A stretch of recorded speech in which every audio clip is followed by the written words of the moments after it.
حضرت علی رضی اللہ عنہ رسول اللہ صلی اللہ علیہ وسلم کے چچا زاد بھائی تھے۔ آپ نے بہت کم عمری میں اسلام قبول کیا۔ جب رسول اللہ صلی اللہ علیہ وسلم پر پہلی وحی نازل ہوئی اور آپ نے اسلام کی دعوت دینا شروع کی تو حضرت علی رضی اللہ عنہ نے رسول اللہ صلی اللہ علیہ وسلم اور حضرت خدیجہ رضی اللہ عنہا کو نماز پڑھتے دیکھا۔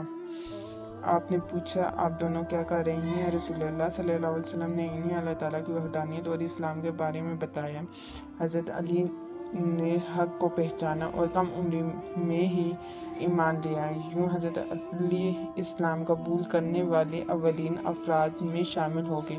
یہ واقعہ ہمیں سکھاتا ہے کہ حق کو پہچاننے کے لیے عمر نہیں بلکہ سچے دل اور پاکیزہ فطرت کی ضرورت ہوتی ہے۔ اللہ تعالیٰ ہمیں بھی صحابہ کرام کی محبت اور ان کے نقش و قدم پر چلنے کی توفیق عطا فرمائے۔